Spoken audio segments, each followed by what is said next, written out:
Très heureuse de vous retrouver pour cette nouvelle émission. Bonjour chez vous, c'est votre rendez-vous quotidien avec l'actualité qui vous concerne. Des débats, des reportages en région et bien sûr toute l'actualité politique et parlementaire. Nous sommes au plus près de vous grâce à nos partenaires de la presse quotidienne régionale, des télévisions locales et des radios. Nous sommes donc ensemble pendant 1h30 et au menu du jour. La loi anti-gaspillage est examinée à partir d'aujourd'hui en séance au Sénat. Le gouvernement parle d'un tournant écologique. Est-ce vraiment le cas?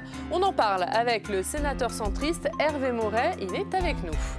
Dans une demi-heure, l'invité politique, c'est Brice Hortefeux, le député européen, membre des Républicains. Interview en partenariat avec la presse quotidienne régionale, représentée ce matin par Patrice Moyon de Ouest France. Et puis toutes les semaines, nous nous rendons à votre rencontre. Cette semaine, nous sommes dans l'Est de la France pour parler gestion des déchets. Aujourd'hui, nous serons dans un centre de tri près de Vesoul. Et enfin, le Club des territoires, notre bande de journalistes qui débattent de l'actu, retraite, PMA, immigration, la difficile rentrée de l'exécutif, ce sera le menu. Mais avant cela, un résumé de l'actualité de ce mardi 24 septembre.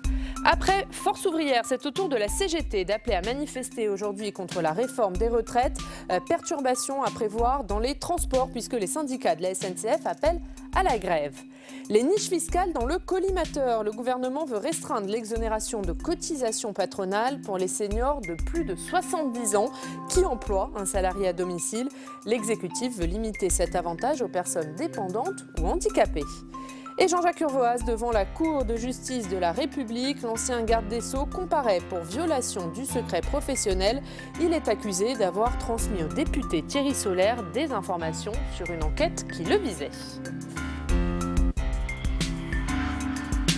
Et on débute avec le sénateur du jour. Il est élu de l'Eure, siège dans le groupe Union Centriste et préside la commission de l'aménagement du territoire et du développement durable. Bonjour Hervé Maurey. Bonjour. Merci d'être avec nous ce matin. On va bien sûr parler dans quelques instants de cette loi anti-gaspillage qui arrive au Sénat. Mais avant cela, une question d'actualité qui concerne le climat. Ce sommet de l'ONU qui avait lieu hier, 66 pays qui ont adhéré à l'objectif de neutralité carbone. Mais pas les pays qui polluent le plus. Est-ce que ce sommet a été utile ? Ce sommet, en tout cas, n'a pas atteint l'objectif qui était visé, à savoir des engagements plus forts de la communauté internationale, puisqu'en fait, il n'y a qu'une soixantaine de pays qui ont accepté de revoir leurs efforts en matière de lutte contre le dérèglement climatique, et ces pays représentent à peine 7% des émissions de gaz à effet de serre. Donc c'est un résultat qui est très en deçà des objectifs affichés par le secrétaire général des Nations Unies. On ne peut évidemment que le regretter. Donc un sommet pour rien. Je n'irais pas jusqu'à dire que c'est un sommet pour rien, puisqu'il y a quand même des pays qui ont pris des engagements. Il y a eu quand même une mobilisation, il y a eu quand même des engagements de pris par certains pays. Le président de la République a rappelé un certain nombre d'objectifs. Ce n'est pas un sommet pour rien, mais c'est un sommet qui est, disons, plutôt décevant. Emmanuel Macron, qui était à New York hier, il a dit penser que c'est la Pologne qui bloque tout accord pour l'Union européenne. Est-ce qu'il a eu raison d'attaquer ce pays ? Je ne suis pas certain que ce soit nécessaire, utile et positif de montrer du doigt certains pays. Je crois qu'il faut que tout le monde fasse un effort, que tout le monde balaye devant sa porte, comme on dit, parce que malheureusement, il n'y a pas de pays qui soit irréprochable. Bien sûr, on a des marges de progression et il faut qu'on agisse avec plus de détermination. Et c'est pas seulement l'État, c'est chacun d'entre nous, ce sont les entreprises, ce sont les particuliers. Il faut que la prise de conscience qui est en train quand même de s'opérer, elle se traduise par des gestes, par des actes au quotidien. On est dans une phase un peu intermédiaire où les gens sont conscients qu'il faut faire quelque chose, mais ils sont pas forcément prêts à modifier leurs habitudes. Notamment, on en parlera tout à l'heure, avec des gestes aussi simples que la bouteille plastique. Mais qu'est-ce que vous dites sur Emmanuel Macron? Qu'il est mal placé pour donner des leçons aux autres pays? Non, parce que si je disais ça, je donnerais des leçons à Emmanuel Macron. Je serais mal placé pour donner des leçons à Emmanuel Macron.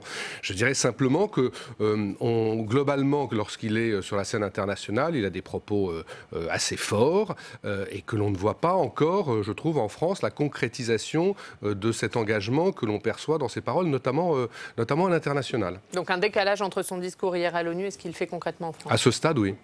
Un mot sur Greta Thunberg, qui était elle aussi hier à New York. Elle a annoncé une action en justice pour dénoncer l'inaction de 5 pays contre le réchauffement climatique, dont la France. Mais pas les États-Unis, pas la Chine. Qu'est-ce que vous en pensez ? Ça fait partie de ces comportements que l'on a du mal à comprendre de sa part. Elle incarne effectivement aujourd'hui une jeunesse qui veut lutter contre le dérèglement climatique, et en même temps, elle le fait parfois avec beaucoup d'agressivité, parfois un certain décalage, et l'exemple que vous prenez en est la preuve, parce qu'il n'y a pas de raison de fustiger la France et d'épargner les États-Unis. Et ce type d'attitude entretient, je trouve, les critiques qui peuvent être émises parfois à tort en ce qui la concerne. Voilà, c'est un peu la limite de cette espèce de starisation de cette jeune fille. Allez, on va parler de la loi anti-gaspillage qui, je le disais, arrive au Sénat aujourd'hui. Pour en parler, on accueille notre journaliste parlementaire, Quentin Calmet.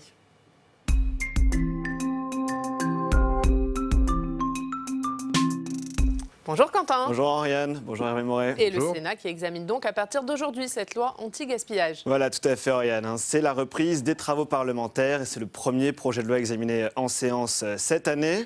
Il s'agit d'un projet de loi qui initialement devait simplement transposer dans le droit français des directives européennes, mais avec le score des écologistes, avec également les marches pour le climat, le gouvernement a voulu montrer les muscles. En tout cas, c'est ce qu'il dit sur ce projet de loi. On va regarder quelques mesures. Regardez, on en a pris 3.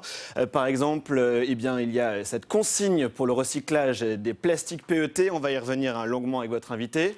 La meilleure réparabilité des équipements électroménagers et également, on peut citer une meilleure signalétique sur les objets recyclés. On le voit, pas mal de petites mesures comme ça égrenées dans le projet de loi. Et pour le gouvernement, c'est Brune Poirson qui va défendre ce texte. Exactement. Et puis Brune Poirson, elle a été devant vous auditionnée le 10 septembre. Elle a aussi répondu à une interview de l'Usine Nouvelle. Je voulais vous montrer ce qu'elle a dit. Ses propos sont intéressants, vous allez les voir. Elle a pu parler du poids des lobbies, des industriels dans notre société. Elle a dit l'économie circulaire est notre grand défi. Il nous appartient d'inventer de nouveaux modes de consommation, d'alimentation, de production afin de lutter contre les lobbies qui souhaitent continuer à nous tirer en arrière pour que nous restions au XXe siècle. Et ça, c'est intéressant. Et on le rappelle, dans l'Union européenne, il y a cet objectif de 90% de recyclage des bouteilles en plastique. Et donc, la secrétaire d'État, elle a placé comme symbole une mesure, la consigne du plastique. Allons-y, on va en parler. Cette mesure, c'est une fausse bonne idée pour les sénateurs. Dans leur rapport, ils ont expliqué, vous allez le voir dans une infographie, les grands sujets sont absents du projet de loi. La réduction à la source de la production de déchets, la lutte contre le suremballage ou la pollution au plastique ou encore la lutte contre le gaspillage alimentaire, tous ces sujets sont absents du projet de loi. Quant à la réflexion sur la consigne dont on parlait il y a un instant, les sénateurs s'interrogent. Ils disent « Il est inédit et surprenant que le gouvernement renvoie pour juger de l'impact d'une mesure aux seuls chiffres produits par les industriels concernés. » Et donc, là, on voit un double discours. Il y a celui tenu par la secrétaire d'État qui dit qu'il faut se débarrasser du poids des lobbies, mais qui, dans son projet de loi, ne cite que les études des industriels sur la consigne PET. Et ça, les sénateurs l'ont relevé. Merci Quentin. À tout à l'heure. On va parler avec vous de ce texte, évidemment, Hervé Moret. Quentin parlait à l'instant de la consigne. C'est un des points principaux de ce texte. Et vous êtes contre. Vous trouvez que ce n'est pas une bonne idée. Pourquoi ? Écoutez, je trouve que, si je peux me permettre, Quentin a très bien résumé la situation, parce qu'effectivement, dans ce texte qu'on nous annonce, je cite le Premier ministre, comme une accélération écologique, finalement, il n'y a pas grand-chose. Il y a des tas de sujets qui n'étaient pas dans la copie du gouvernement, que l'on a introduits en commission, et on y reviendra peut-être tout à l'heure pour montrer l'apport du Sénat, et pour montrer que le Sénat ne s'est pas contenté de remettre en cause cette consigne pour recyclage. Mais c'est vrai que l'on considère que c'est une fausse bonne idée, parce que en mettant en place cette consigne pour recyclage, quelque part, on légitime l'utilisation du plastique. Et quand le journaliste parlait tout à l'heure des propos de Mme Poirson sur les lobbies, ce qui est quand même assez extraordinaire, c'est que moi, les courriers que j'ai reçus des lobbies, c'est plutôt des courriers de Coca-Cola tout à fait favorable à la mesure, parce que justement, en instituant cette consigne, eh bien, ça donne bonne conscience à l'utilisateur, au consommateur, et ça permet de continuer à ce que le plastique, tranquillement, soit utilisé.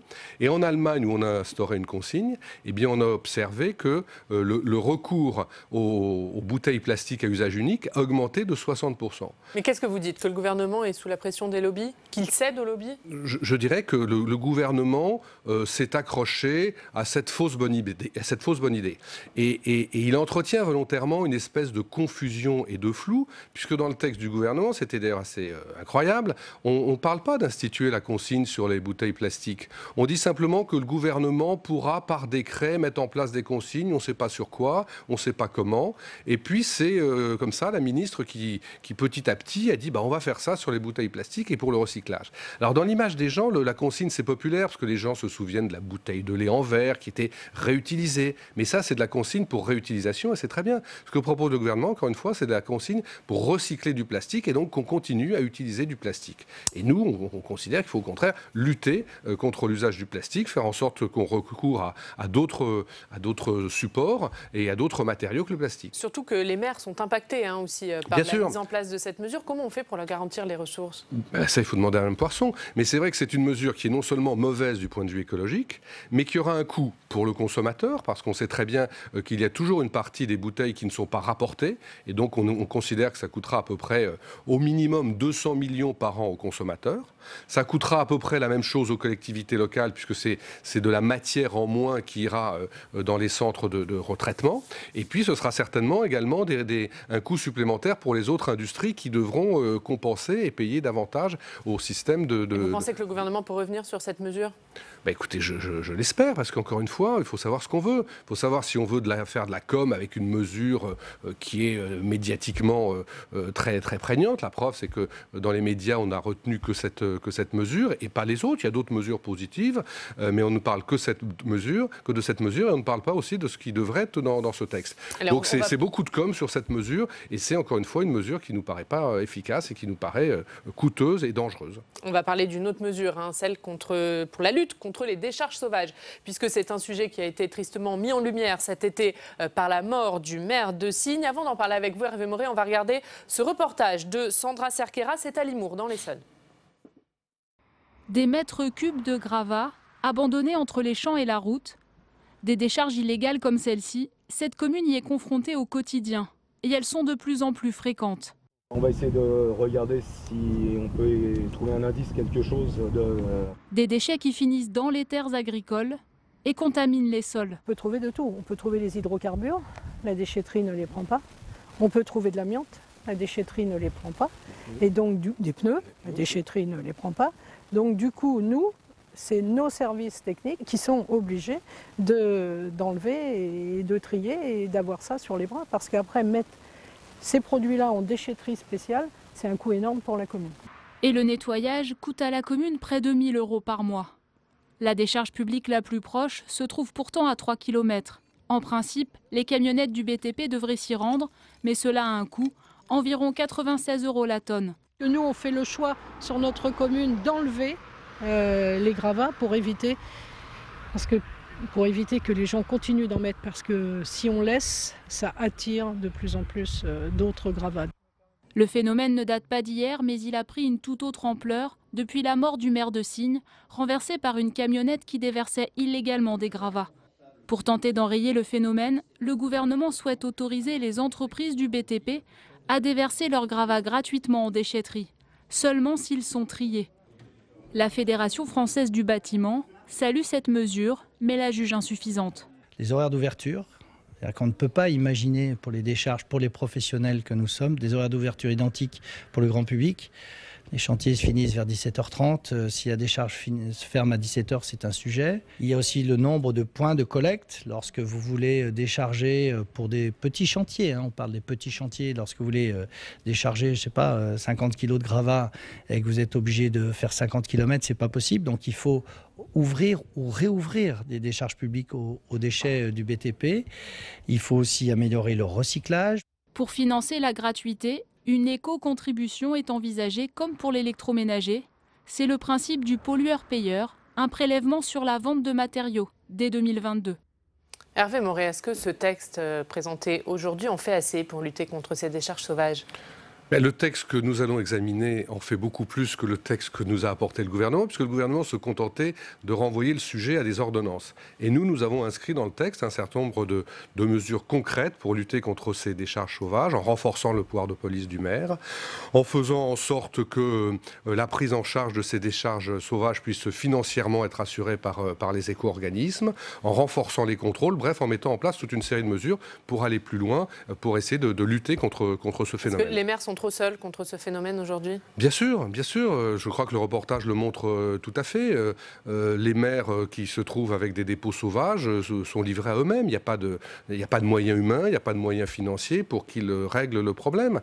Et vous avez des petites communes où il n'y a même pas de service technique, où il n'y a même pas de police municipale, et où c'est parfois le maire lui-même qui doit gérer ça avec son tracteur, avec sa camionnette. Et c'est juste pas possible. Alors, on parlait tout à l'heure des autres points du texte. Il y en a beaucoup. En 1 minute 30, même si c'est pas facile. Quels sont les autres points sur lesquels vous avez apporté des améliorations et sur lesquels vous allez insister pendant ces 3 jours ? Alors, il faut reconnaître au gouvernement d'avoir mis un dispositif qui est positif dans sa première version, qui est la mise en place d'un certain nombre de filières de responsabilité élargie du producteur, c'est-à-dire des systèmes où le producteur doit ensuite assurer la récupération des déchets. C'est le cas sur les jouets, c'est le cas sur les lingettes, c'est le cas sur les déchets venant des travaux. Ça, c'est tout à fait positif et il faut le souligner, parce que quand les choses sont bien, il faut aussi savoir le dire. En revanche, il y avait des manques importants. C'est le cas, par exemple, sur tout ce qui est le suremballage. On met tout un dispositif pour lutter contre ce suremballage, en ayant une trajectoire pour la réduction du volume employé pour les emballages, en ayant un système de bonus-malus en fonction de la quantité de produits utilisés dans les emballages. On met aussi en place un dispositif pour inciter à la réparation, avec un fonds pour financer des dispositifs de réparation, pour lutter contre cette obsolescence programmée et contre le fait qu'aujourd'hui on jette les produits dès qu'ils sont un peu usagés. Bref, il y a tout un panel de dispositifs qui serait un petit peu long dégrainé, mais qui est destiné justement à donner vraiment à ce texte l'ambition annoncée, mais qu'on n'a pas trouvée dans la version du gouvernement. Eh bien, on suivra tout ça pendant 3 jours. Examen du texte qui débute cet après-midi. On va parler d'un autre sujet que vous suivez de très près, Hervé Maurey, c'est la sécurité des ponts. Il y aura un débat sur ce sujet en séance au Sénat la semaine prochaine, suite à votre rapport publié au mois de juin. On va regarder un petit extrait d'un reportage, puisqu'en février 2019, nos équipes étaient auprès de vous, à Forbach, en Moselle, pour votre première visite sur le terrain avec cette mission d'information sur la sécurité des ponts. Et vous allez le voir, face à l'état de délabrement d'un édifice sur la commune de Petite-Rosselle, on vous sentait quelque peu déconcerté face à l'inaction des pouvoirs publics. On regarde un extrait. Je serais le maire de la commune, je mettrais carrément des panneaux avec des têtes de mort pour sensibiliser l'État. Je suis assez étonné, et même davantage, que l'État ne réagisse pas, puisque apparemment on serait sur une responsabilité de l'État, puisque ce pont aujourd'hui serait transféré dans le domaine de l'État de par la cessation d'activité des houillères.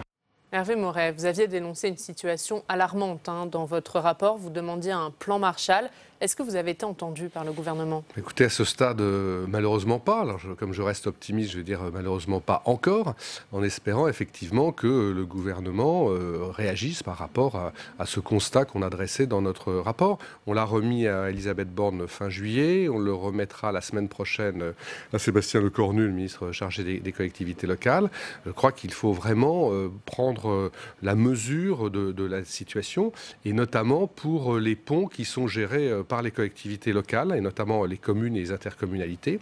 On a fait des visites dans d'autres départements que celui-là, notamment en Seine-et-Marne, où on a vu des tas de communes où les ponts sont fermés parce que dans ce département, ce sont les communes elles-mêmes qui ont la gestion des ponts et pas les intercommunalités. Et on a des situations où les communes n'ont pas les moyens financiers de remettre en état ces ponts, et on voit des ponts qui petit à petit se ferment dans un certain nombre de communes. Mais comment on en est arrivé là ? C'est uniquement un problème de moyens financiers, ce qui est déjà énorme, vous me direz ? Oui, c'est un problème de moyens, mais c'est aussi le fait qu'on n'a pas, on n'a pas conscience que les ponts sont un élément du patrimoine qui doit être traité comme tel. Je veux dire, un élu, il sait que régulièrement, il doit aller faire vérifier la toiture de la mairie, la toiture de l'église. Les ponts, c'est un peu différent. On les traite, j'allais dire, comme une voirie ordinaire, donc éventuellement, on refait la surface de roulement, mais on oublie qu'il y a une armature, qu'il y a une structure, et que cette structure, elle n'est pas immortelle. La durée moyenne de vie d'un pont, c'est entre 70 ans et 100 ans en fonction de la structure. Et très souvent, on l'a oublié. Et comme en plus, il y a eu dans les années passées une espèce de désengagement de l'État, que les maires n'ont plus les services de l'État, qui était la DDE, qui régulièrement allait faire un peu une visite pour voir l'état de ces ponts, petit à petit, eh bien, on a cette situation qui fait qu'aujourd'hui, on considère qu'il y a à peu près plus de 10% des ponts qui présentent une situation de dangerosité avérée. Et il y a quelque chose qui peut paraître assez étonnant dans votre rapport, c'est que vous dites qu'on ne connaît même pas le nombre exact de ponts en France. Comment oui, c'est possible ? C'est tout à fait révélateur du fait que les collectivités ne connaissent même pas leur patrimoine. Et moi, ça m'est arrivé de demander à un vice-président d'une communauté de communes en charge de la voirie combien il avait de ponts sur son territoire. Il m'a regardé tout à fait étonné, stupéfait, voire éberlué par la question que je lui posais, parce qu'il n'en avait aucune idée. Et ça montre bien qu'encore une fois, on n'a pas cette culture du pont, de l'entretien du pont, de la mise en place de plans pluriannuels d'entretien. Et ça fait partie des mesures qu'on préconise dans notre rapport. Il faut bien sûr tout de suite mettre de l'argent sur la table, il faut bien sûr tout de suite un plan Marshall, c'est ce qu'on appelle, c'est de nos voeux, avec plus d'argent mis par l'État sur ses propres ponts, parce que les ponts d'État ne sont pas non plus sans inquiétude. L'État lui-même a reconnu qu'il y avait à peu près 7% de ces ponts qui présentaient un risque d'effondrement, c'est l'État lui-même qui l'a dit. On considère qu'aujourd'hui l'État met 45 millions par an sur ces ponts, et l'État considère lui-même qu'il faudra en mettre environ 110, donc vous voyez qu'il y a un gap sur les ponts État. Et sur les collectivités locales, c'est encore pire. C'est pour ça qu'on appelle à la création d'un fonds spécial pour pouvoir déjà faire un diagnostic des ponts, que les communes soient aidées à réaliser un diagnostic de leurs ponts, et ensuite à faire une espèce de programmation pluriannuelle pour remettre à niveau les ponts qu'ils méritent. Juste dernier mot sur ce sujet. Quand on pense sécurité des ponts, on a tous en tête le drame de Gênes. Est-ce que vous dites aujourd'hui clairement qu'un tel drame peut arriver en France ? Écoutez, je ne veux pas affoler les populations, mais on n'est pas à l'abri d'accidents. Je cite souvent l'exemple d'une commune de mon département qui est Beaumontel. Quelques jours avant l'effondrement du pont de Gênes, le maire a constaté qu'un des piliers du pont était parti. Donc ça montre à quel point il n'y a pas de surveillance de l'état de nos ponts. Et quand vous avez un pont qui tout d'un coup, dans la nuit, peut perdre un pilier, c'est évident qu'une catastrophe peut arriver. Pas rassurant. Merci Hervé Moret. Comme tous les jours, on va se rendre dans une rédaction locale. Aujourd'hui, on va voir nos partenaires du Progrès de Lyon. Bonjour Jean-Philippe Vigouroux. Mardi dernier, vous étiez déjà avec nous. Vous nous avez parlé emploi dans le bassin lyonnais. Et cette semaine, vous allez nous parler transport vert même précisément. Effectivement, ce matin, nous publions un dossier de 4 pages consacré aux acteurs de la métropole lyonnaise qui misent sur la mobilité urbaine. Alors, ces nouvelles façons de se déplacer impliquent un usage de la voiture plus raisonné. D'ailleurs, entre les problèmes de qualité de l'air ou de difficultés de circulation récurrentes, plusieurs de nos interlocuteurs nous affirment qu'à Lyon, la voiture n'est plus le mode de transport le plus efficace. Cela fait plus d'une dizaine d'années, voire une vingtaine d'années, qu'on s'est engagé sur la fin de la voiture individuelle, nous affirme Philippe Gargob, le fondateur d'un cabinet de conseil. Il constate également que les collectivités ont tout fait pour rendre l'usage de la voiture plus difficile, tout en proposant des alternatives. Et précisément, cela fait 15 ans que JC Decaux a innové avec la municipalité de Lyon en lançant les premiers vélos en libre service, les Vélov. C'était une première en France. Aujourd'hui, 4000 Vélov sillonnent les rues de Lyon et ils seront 1000 de plus au printemps. Vous nous parlez de ces moyens de transport en libre service. Est-ce qu'ils se multiplient ? Alors oui, Vélov n'est plus du tout le seul acteur du marché qu'il a pu être voilà une dizaine d'années sur le secteur des moyens de transport en libre service. On a récemment vu arriver 4 opérateurs qui ont lancé leur trottinette à l'assaut de la ville. Et très rapidement, ils ont conquis les trottoirs lyonnais puisqu'on compte désormais 5000 trottinettes, dont bon nombre sont laissées un petit peu à l'abandon, comme dans d'autres grandes villes de France. Et puis, à ces trottinettes s'ajoutent plusieurs centaines de voitures en autopartage. Alors, contrairement à la trottinette, qui a été immédiatement adoptée, notamment par les plus jeunes, les acteurs de l'autopartage reconnaissent qu'ils ont mis un petit peu de temps à trouver leur rythme de croisière. Et eux aussi espèrent séduire les jeunes. Peut-être la génération à venir aura-t-elle une plus grande propension à ne pas posséder son propre véhicule, espère la directrice de LPA, un acteur lyonnais qui propose 150 véhicules en autopartage. Rapidement, Jean-Philippe Vigouroux, est-ce qu'il y a d'autres projets en cours dans l'agglomération lyonnaise concernant les transports ? Oui, les projets ne manquent pas, et notamment du côté du principal acteur des transports en commun, à savoir les TCL, les transports en commun lyonnais. Actuellement, ils travaillent à la prolongation d'une ligne de métro, la ligne B. Une 6e ligne de tramway va bientôt être inaugurée. Le réseau de bus, pour sa part, est déjà électrique à 75%. Et le prochain objectif des TCL, c'est se lancer dans l'expérimentation de bus à hydrogène.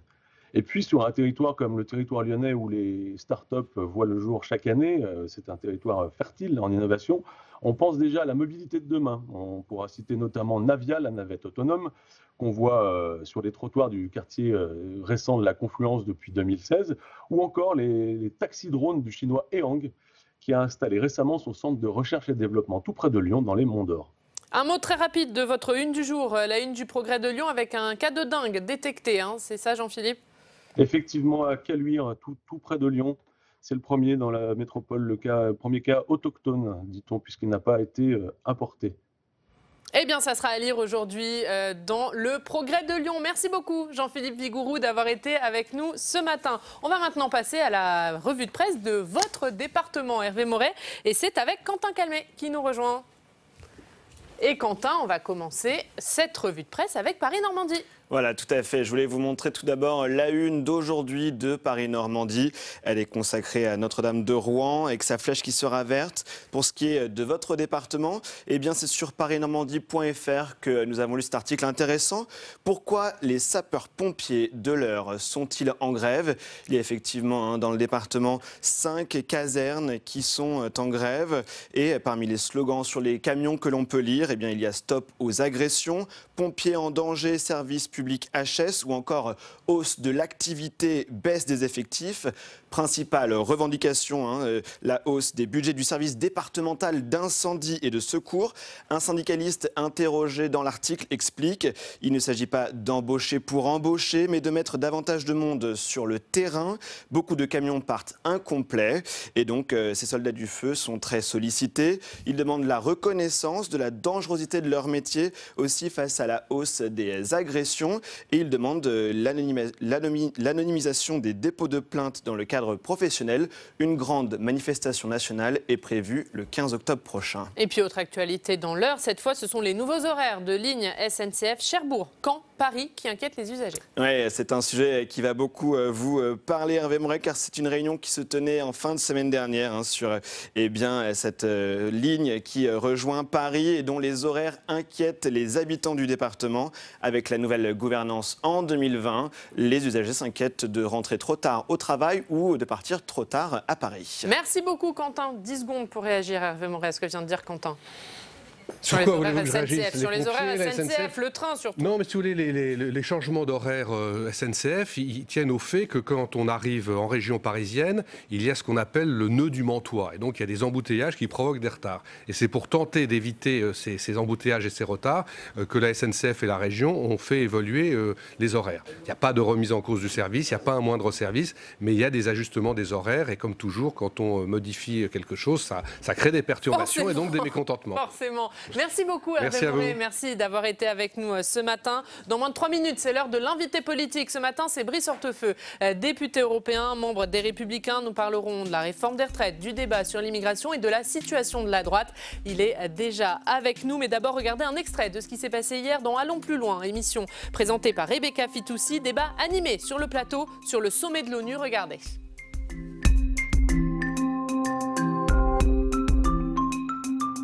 Aujourd'hui, les émissions de gaz à effet de serre, les engagements qui ont été pris par la France ne sont pas respectés. Nous sommes près de 5% en termes d'émissions de gaz à effet de serre, au-delà de l'objectif qu'on s'est nous-mêmes assigné. À un moment donné, si vous voulez donner des leçons au monde entier, faites en sorte d'être au moins un petit peu exemplaire et cohérent au niveau national. Ce qu'il n'est pas aujourd'hui, Emmanuel Macron, il mène une politique publique qui consiste effectivement à privilégier les intérêts économiques sur les intérêts écologiques. Nous avons un président de la République qui, chaque fois qu'il parle de crise écologique, il renvoie la question à des petits gestes et à une mobilisation des individus, alors que les enjeux, et une étude l'a montré, il faut que la majorité des engagements et des mobilisations et des transformations soient produites au niveau collectif. Et c'est ça qui n'a pas lieu, et c'est ce qu'ils refusent de mettre en place. Mais à vous écouter, c'est-à-dire que rien n'est fait, et c'est extrêmement manichéen. C'est-à-dire qu'on fait une loi énergie, ça vaut rien, on fait une loi sur l'économie circulaire, ça vaut rien.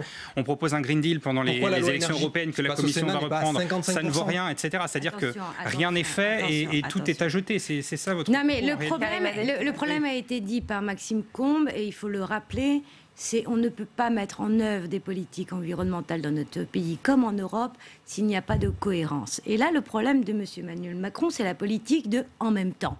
C'est-à-dire, en même temps, on fait le CETA et en même temps, on doit sauver l'Amazonie. En même temps, on s'occupe justement de défendre notre alimentation, l'agriculture, et en même temps, on fait rien sur les pesticides. Et les exemples sont très nombreux. Le en même temps, ça ne marche pas. Donc, il faut de la cohérence. Ça, c'est la première chose. Et donc, je suis totalement d'accord avec Maxime Combe. La deuxième chose, c'est que la France n'est pas ambitieuse. Je peux vous le dire, moi, je suis la présidente de la commission transport. Qu'est-ce qui empêche la France de relancer son fret? Rien. Est-ce qu'on l'a lancé? Non. Est-ce que... on est vraiment en retard. Est-ce que la France est capable de relancer de la mobilité du quotidien, par exemple, avec des petites lignes? Bien sûr qu'on peut le faire. Pourquoi on ne le fait pas?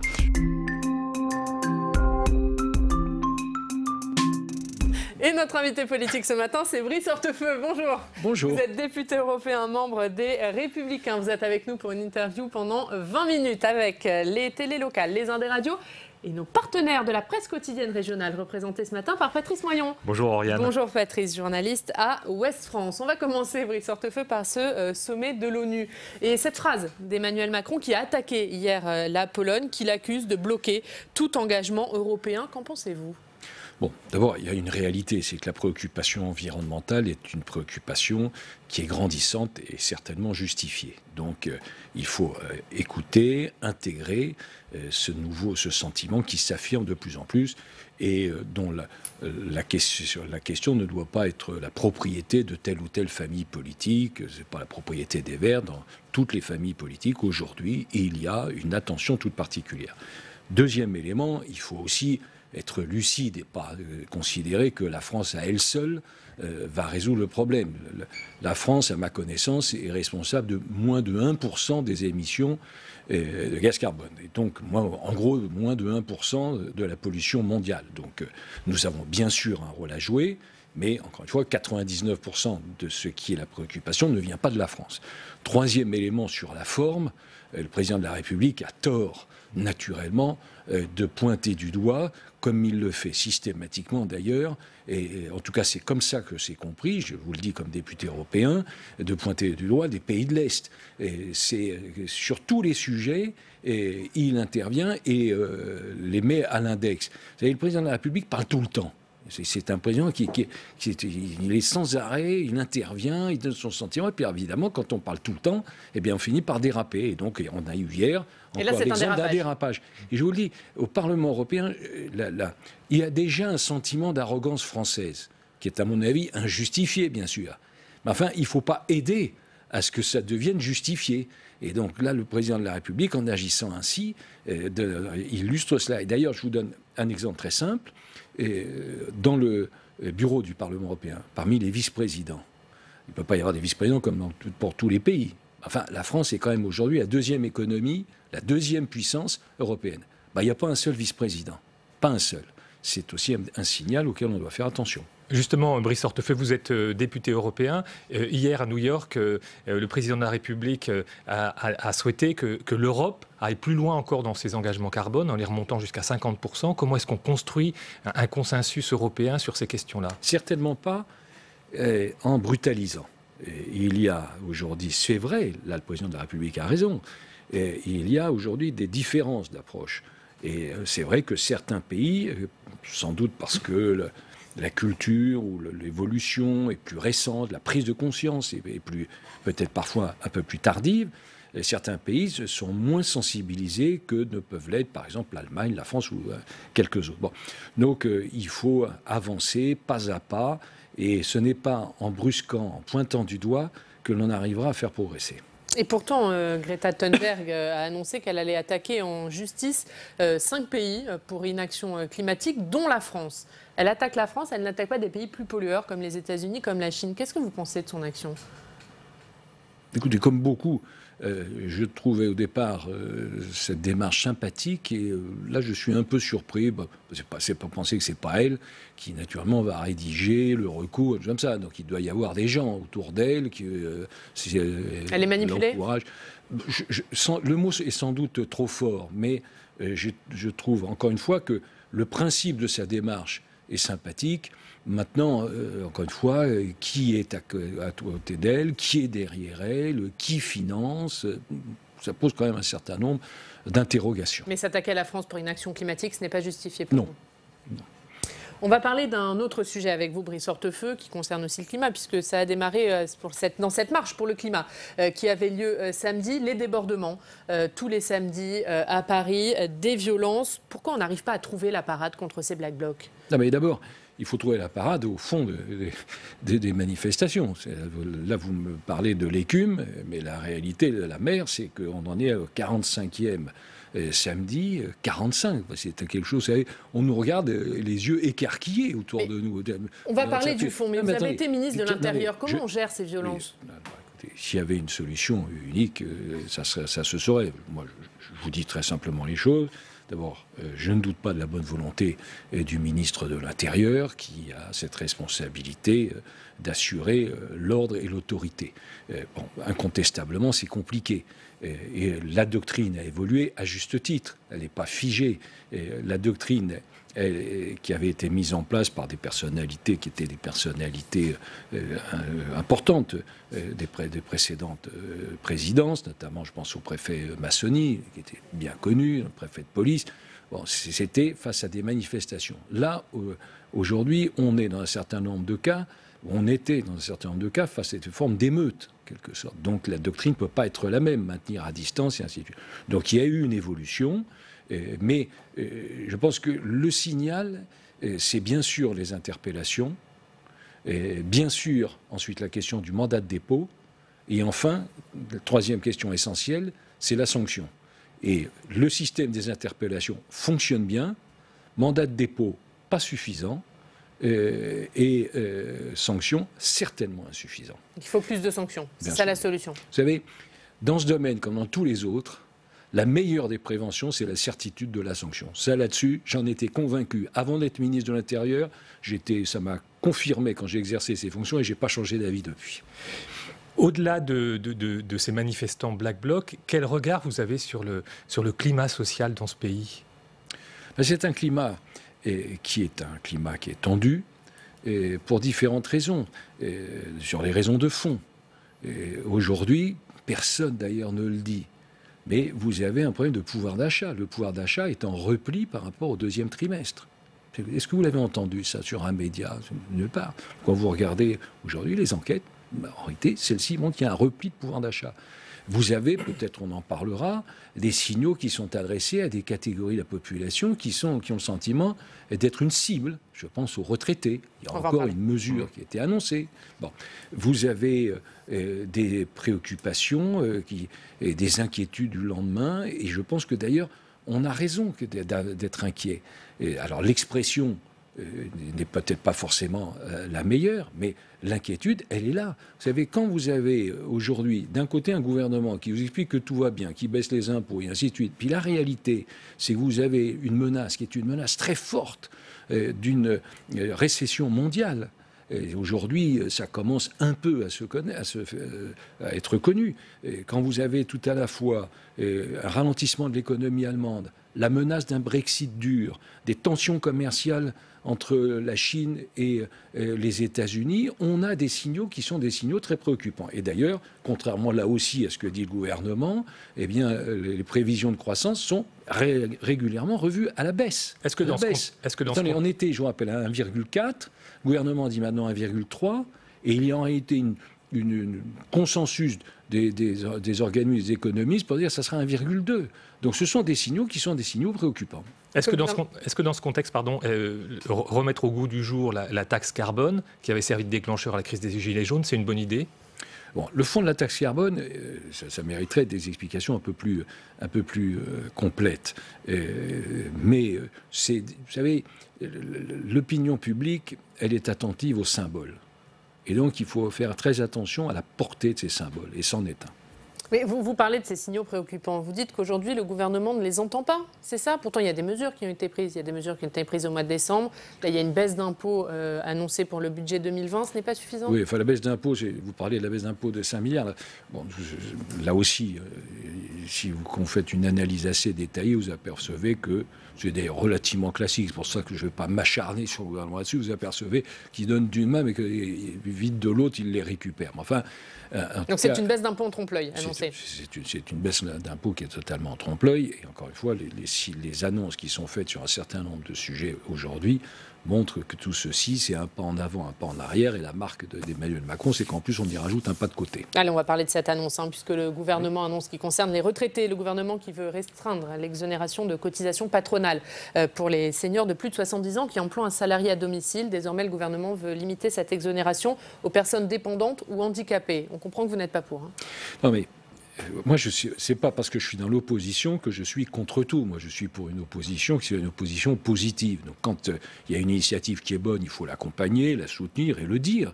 Et quand, en revanche, c'est pas une bonne initiative, il faut aussi la dénoncer. On est là pour ça. Ça sert à ça, l'opposition. Dans une démocratie, il faut que, pour être utile, il faut qu'on ait cette attitude. Bon. Réexaminer les niches fiscales, c'est une bonne chose. Il y a 474 niches fiscales dans notre pays, qu'on examine un certain nombre d'entre elles. Je pense que c'est une initiative qui est attendue et justifiée. Concernant la mesure qui est annoncée, mettez-vous à la place des retraités. Vous avez aujourd'hui dans notre pays un peu plus de 17 millions de retraités. Ils ont entendu la hausse de la CSG. Alors tout ceci avec encore une fois un pas en avant, un pas en arrière, et ainsi de suite. Enfin, c'était ça, la hausse de la CSG. Deuxièmement, ils ont entendu la non-indexation des pensions. Bon, là aussi, un pas en avant, un pas en arrière, un pas de côté. Ce qui est la méthode de ce gouvernement, je ne sais pas si c'est une méthode ou un capharnaüm, mais en tout cas, c'est comme ça. Un pas en avant, un pas en arrière, un pas de côté. Bon. Ils ont entendu, donc, deuxième point, la non-indexation. Et puis, encore une fois, en revenant un peu dessus. Troisième élément, là, on annonce aujourd'hui qu'il va y avoir, en gros, 600 000, ce qui est quand même pas rien, retraités qui vont être touchés. Ils avaient un système qui fonctionnait. Il fonctionnait pas depuis hier matin, c'est pas quelque chose qui était arrivé comme ça avec l'air du temps. C'est un système qui fonctionnait depuis 1987, qui donnait des résultats, qui donnait une satisfaction. Bon. Aujourd'hui, vous allez avoir, je vous dis, aux alentours, il faut attendre les estimations, autour de 600 000 personnes qui vont être touchées par cela. Je fais un calcul rapide, je ne pense pas pouvoir être démenti, mais je pense que ça va faire entraîner un surcoût pour le retraité plus de 70 ans de l'ordre de 400 €. C'est pas rien, 400 €. C'est une somme qui est importante pour beaucoup de retraités, qui emploieraient une femme de ménage, par exemple, 5 heures par semaine, équivalent un peu plus du SMIC. Bon, ça va coûter sans doute 400 €. Bon, avant déduction fiscale. Donc cette mesure est là aussi un mauvais signal. Je vous dis, vous avez une catégorie importante de la population qui considère qu'elle est une cible pour le gouvernement. Alors, oui, mais si vous voulez, nous l'avions dit. Les Républicains. Je me souviens, par exemple, pendant la campagne européenne, nous avions dit un certain nombre de choses sur l'engagement européen, mais nous avions naturellement aussi évoqué la situation nationale. On avait dit aux retraités, mais ce gouvernement vous considère que vous êtes les nantis de la République. C'est comme ça. Précédent gouvernement, la précédente présidence Hollande, c'était les classes moyennes qui étaient les cibles. Là, incontestablement, avec ce gouvernement, c'est les retraités. Bon, visiblement, notre message, compte tenu du résultat, n'a pas été très très bien entendu ou compris. Je regrette qu'on ait eu finalement raison. J'aurais préféré qu'on ait tort. Alors, où trouver les économies que vous appelez de vos voeux ? Écoutez, on a présenté un programme, notre famille politique, ça ne vous a certainement pas échappé, qui est un programme qui était ambitieux, de 20 milliards d'euros. Bon. Sur les mesures, il y en a une qui est la mère de toutes les réformes. Si on ne fait pas ce que je vais vous dire, on ne pourra pas réformer dans notre pays. Il faut maîtriser la dépense publique. Et ça, le président de la République l'avait annoncé. Il avait annoncé la suppression de 120 000 fonctionnaires dans notre pays. 120 000 fonctionnaires. Je vous rappelle les chiffres, on a plus de fonctionnaires par habitant que la plupart des autres pays d'Europe, et notamment notre principal partenaire. Bon.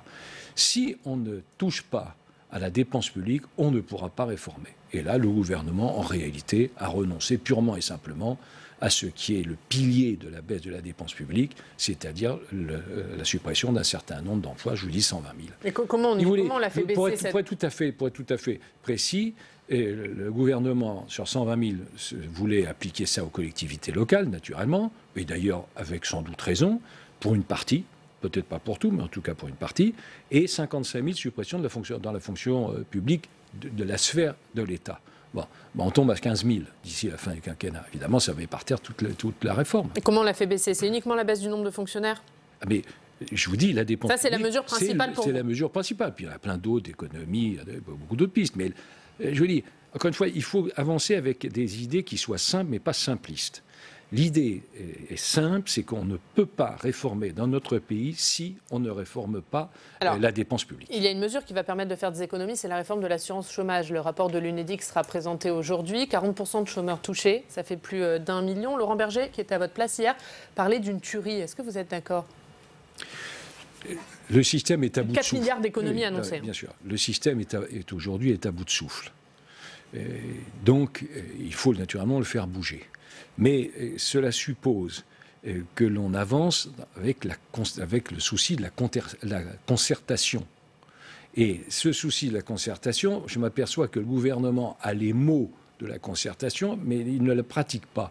Je vous donne aussi l'exemple que vous connaissez, c'est l'exemple des retraites. Et 18 mois de concertation menée par Jean-Paul Delevoye, et puis, paf, en 15 secondes, et on s'assoit sur ce qui a été la conclusion de cette concertation pour annoncer un autre système sur la durée de cotisation. Écoutez, on voit bien là aussi que la méthode n'en est pas une. Toujours dans l'actualité, l'immigration. 1 an après l'adoption d'une loi sur ce sujet, le gouvernement revient sur cette question en lançant un grand débat. Est-ce que c'est une bonne idée? Est-ce que c'est le moment? Oui, je le dis, il faut qu'il y ait un débat sur la question migratoire. Pourquoi? Parce que la situation est aujourd'hui tendue sur les questions migratoires. On voit bien qu'une partie de la population vit ou subit cette question migratoire avec beaucoup de crainte, de désarroi ou d'inquiétude. Et puis, tandis qu'une autre partie de la population, généralement les élites, la population médiatique, il faut dire les choses simplement, c'est pas vous particulièrement, mais sont les bourgeois, comme dit Emmanuel dans le Macron. déni. C'est ça? Oui, ils sont dans le déni. Chacun utilise ses mots, mais sont dans le déni. Donc, il faut qu'il y ait un débat sur ce sujet. Pourquoi? Parce qu'on ne peut pas continuer à pas vous inonder de chiffres, mais en 2011, on était à 182 000 titres de séjour à peu près. L'année dernière, on était quasiment à 256 000. C'est une augmentation de 40%, presque 40% en 7 ans, sur les titres de séjour. Si vous prenez les mineurs isolés, les mineurs non accompagnés, on était 2555 en 2013. Aujourd'hui, on peut considérer qu'on est autour de 40 000. Bon.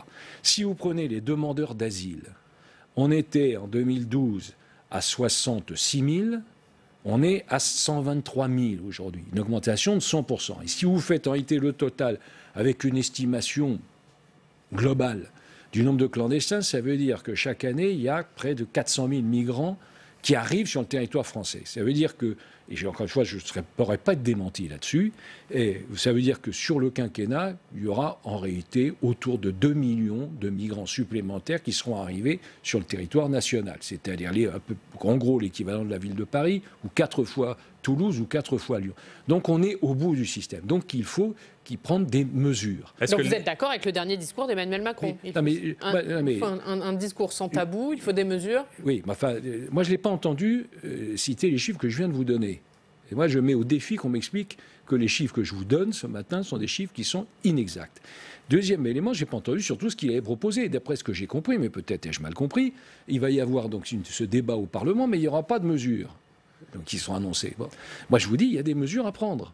La première mesure, parce que moi je suis pas là pour être dans des mesures caricaturales, extrémistes. Je dis d'abord, il faut intégrer ceux qui veulent s'installer durablement sur le territoire, en respectant nos règles, en respectant nos lois, en respectant nos valeurs, en respectant notre culture, et assimiler ceux qui veulent de plus devenir français. Ça, c'est le premier. Donc le débat, c'est l'intégration. Premier élément, bien sûr. Deuxième élément, il faut revoir naturellement le système du droit d'asile. Oui, mais là aussi, j'ai entendu qu'il y avait un constat sur ce sujet. Mais d'accord, mais comment fait-on? Moi, je vous dis, il y a plusieurs choses à faire. Première chose à faire, c'est d'abord raccompagner ceux qui sont déboutés du droit d'asile. Aujourd'hui, il reste sur les 90% de ceux qui sont déboutés, 90 à 95% de ceux qui sont déboutés restent sur le territoire. C'est-à-dire qu'on leur dit, il faut partir, vous n'êtes pas en règle, vous ne respectez pas nos textes, il faut partir. Ils ne repartent pas. Bon.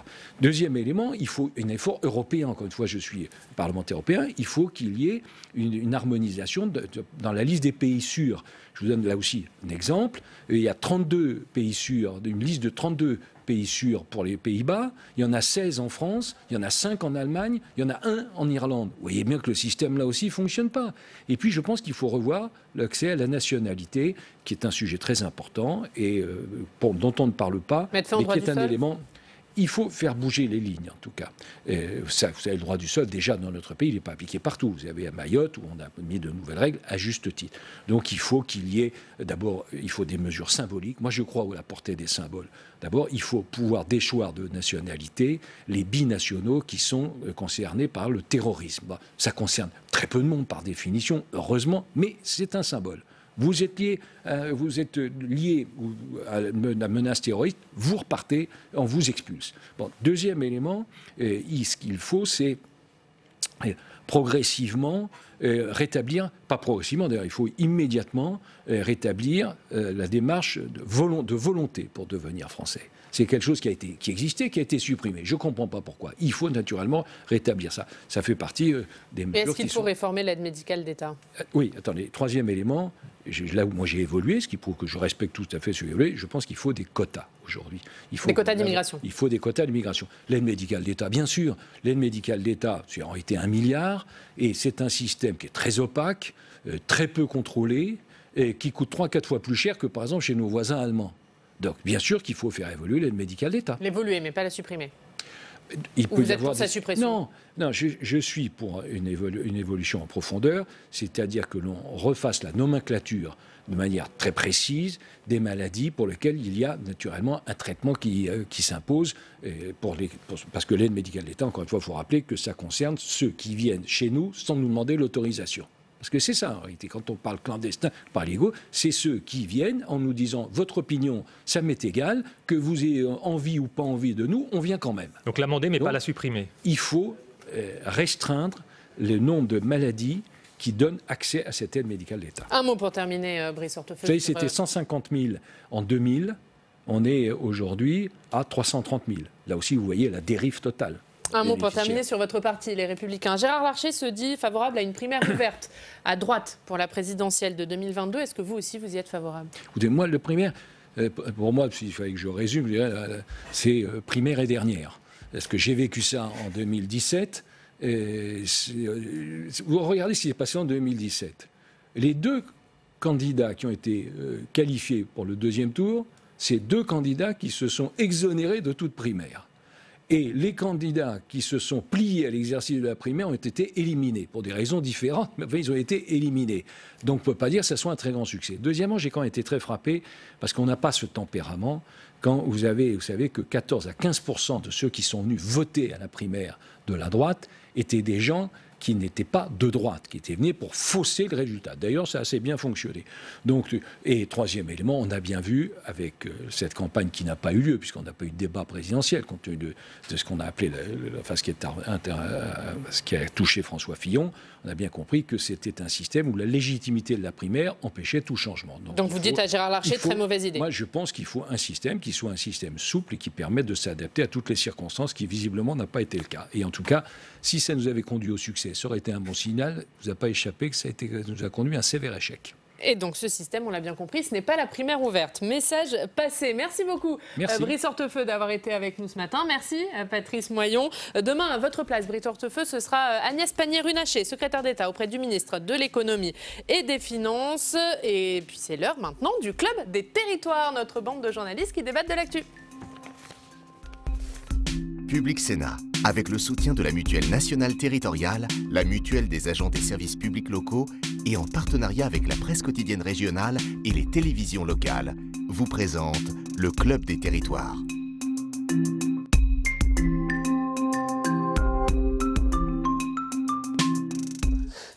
Le Club des Territoires, en partenariat avec la presse quotidienne régionale, les télévisions locales de France et les Indés Radio.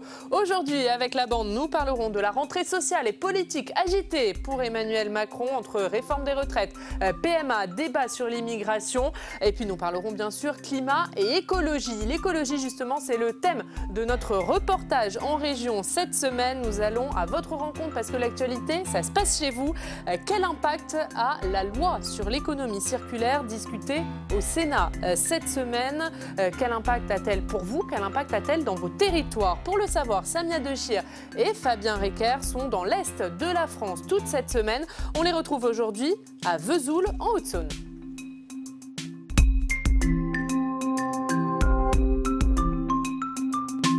La loi sur l'économie circulaire va créer une consigne sur les bouteilles en plastique. Ça veut dire que concrètement, pour acheter une bouteille comme celle-ci, vous devrez payer une petite somme supplémentaire de l'ordre de quelques centimes. Et pour récupérer cette somme, il faudra rapporter votre bouteille dans un point de collecte dédié. Vous ne la mettrez donc plus dans votre poubelle de tri. Et ça ne plaît pas du tout aux collectivités qui aujourd'hui collectent et revendent ces bouteilles en plastique. Ici, on est dans un centre de tri près de Vesoul où arrivent les déchets de plus de 260 000 habitants. Joël Brice, vous êtes le président du Citevom, c'est le syndicat qui gère les déchets de toute la Haute-Saône. Si un habitant du département jette une bouteille comme celle-ci dans sa poubelle de tri, elle arrive donc ici. Elles vont arriver ici au centre de tri, effectivement, où 80% du tri va être fait par des machines, selon leur calibre, et puis des trieurs optiques qui vont séparer les corps creux, donc les bouteilles, les canettes, des corps plats, qui sont le carton et les feuilles papier. Ensuite, elles arrivent ici sur ces tapis de tri, où des agents valoristes vont peaufiner le geste de tri et améliorer la qualité. Alors il faut trier parce qu'il n'y a pas que des bouteilles, loin de là sur ces tapis roulants, parce qu'ici on peut mettre tous ces déchets, tous ces emballages alimentaires dans la poubelle de tri. Effectivement, on a simplifié le message. D'abord, on collecte gratuitement le bac jaune au porte-à-porte. Ensuite, le message est clair, on trie tous les emballages ménagers. Et puis enfin, on a mis en place la redevance incitative. Ça veut dire, plus je trie, moins je produis d'ordures ménagères et donc je réduis ma facture. En payant moins d'impôts, de taxes sur les ordures ménagères, ce système-là que vous avez mis en place, est-ce qu'il vous permet de collecter plus de bouteilles en plastique? Voilà, aujourd'hui on est déjà à 90% de collecte de bouteilles plastiques en vue de leur recyclage, et alors que certaines agglomérations sont seulement à 10%. Et donc si ma bouteille, par exemple celle-ci, fait partie des 90% de bouteilles en plastique qui sont jetées dans les poubelles de tri du département, qu'elle arrive ici, qu'est-ce qu'elle devient? Elle va être tout simplement recyclée.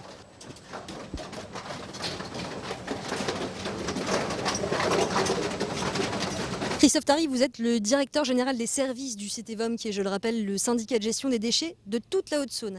La petite bouteille qu'on a vue tout à l'heure, que j'ai posée sur le tapis roulant, elle est donc théoriquement arrivée ici, dans une de ces balles de bouteilles en plastique compressées. Qu'est-ce que vous en faites de ces balles de bouteilles en plastique compressées?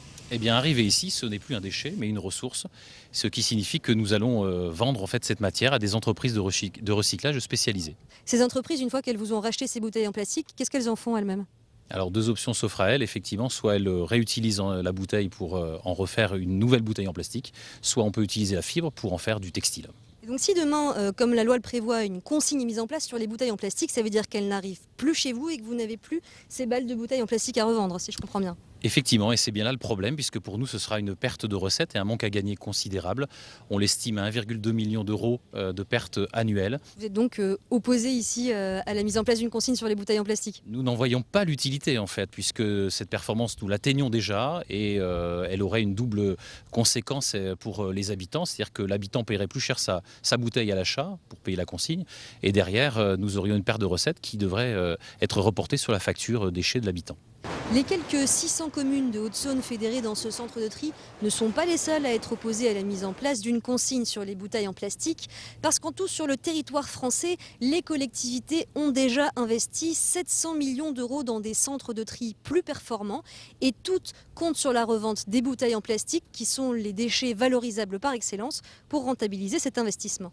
Voilà pour ce reportage en région, et Samia Dechir et Fabien Recker poursuivre leur périple dans l'Est de la France toute la semaine. Vous suivrez leur reportage tous les jours à cette même heure dans Bonjour chez vous. Messieurs, Samia Dechir et Fabien Recker parlaient à l'instant de cette loi anti-gaspillage qui arrive au Sénat en séance aujourd'hui. La loi anti-gaspillage, Yves Tréhard, elle est présentée par le gouvernement comme le tournant écologique du quinquennat. C'est trop ?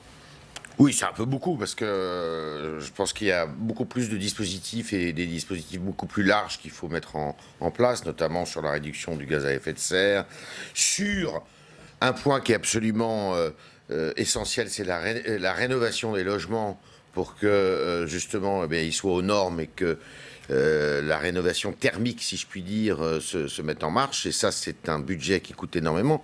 Moi, ce que je voudrais dire, c'est que on a, dans les années 60, avec le général de Gaulle, la France a mis beaucoup d'argent pour se nucléariser. Qu'on soit pour ou contre l'industrie nucléaire, ça nous a rendu de fiers services. Pourquoi aujourd'hui, on ne pourrait pas faire la même chose pour l'écologie, d'une certaine façon, de façon intelligente, pour pas que ça nuise évidemment au développement économique et faire taire tous les collapsologues et autres personnes qui nous promettent l'apocalypse. Il faudrait aujourd'hui, je pense, si on voulait accompagner à la fois la nécessité de calmer et de freiner le réchauffement climatique tout en faisant, je dirais, de la croissance économique, il faudrait rentrer sur des modèles de, je dirais, de développement écologique qui soient massifs et innovants. Et ça, pour le moment, on n'en a pas le début d'un commencement, même si, évidemment, l'économie circulaire, c'est bien, c'est sympathique, avec tous les défauts que ça peut avoir, parce que justement, il a été souligné par cet excellent reportage, c'est-à-dire que si vous faites une consigne, vous mettez à mal tout un secteur économique du recyclage. Et puis surtout, vous mettez à mal les communes, les maires aussi, Stéphane Vernet, avec cette mise en place de la consigne. Oui, alors ça, Brune Poirson conteste ça de manière très forte, en disant qu'en fait, à l'œuvre, ce qu'il y a derrière ce discours-là, c'est surtout le lobby des ce qu'elle appelle les gros recycleurs, qui font valoir leurs intérêts. Eux, ils vivent de cette filière-là et ils en vivent plutôt bien. C'est une économie de rente qui est marquée par une opacité réelle. C'est aussi ces gros recycleurs. Vous savez, il y a eu un scandale cet été, notamment, où on a vu apparaître des déchets plastiques d'origine française dans des décharges à ciel ouvert dans un certain nombre de pays d'Asie.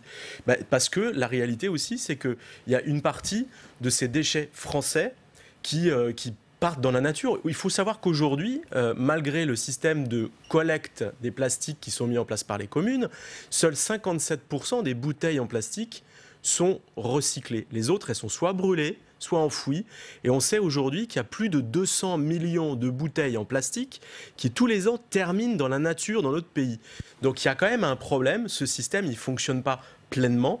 Et la loi anti-gaspillage pour une économie circulaire qui entre en débat aujourd'hui au Sénat, elle a pour vocation de changer radicalement et assez profondément notre façon de produire et de consommer. Pas uniquement sur les plastiques, parce qu'on se focalise sur ce point-là, parce qu'effectivement, vous avez les communes les gros recycleurs qui montent au créneau en disant attention, on touche à notre économie. Mais cette loi, elle est beaucoup plus large, beaucoup plus vaste, avec des dispositions qui sont quand même très intéressantes. L'extension du principe pollueur-payeur à de nouveaux secteurs d'économie, le fait qu'il va y avoir la volonté de créer un indice de réparabilité et la volonté de s'attaquer à l'obsolescence programmée d'un certain nombre de matériel, notamment électronique, en disant il n'est plus possible de laisser les industriels fabriquer des machines dont on s'attend à ce qu'elles tombent en panne dans les 2 ans juste pour nous obliger à les changer, etc. etc. Donc pour l'instant, on prend ce problème par le petit bout de la lorgnette. Et la dernière chose qui est intéressante dans le discours de Brune Poirson, c'est de dire que les sénateurs n'ont pas fait leur travail. C'est-à-dire que la proposition de loi qui a été mise sur la table, le gouvernement s'attendait à ce que les sénateurs s'en emparent, notamment sur la question des plastiques, pour déposer un certain nombre d'amendements qui aillent dans le sens de la défense des intérêts des collectivités locales.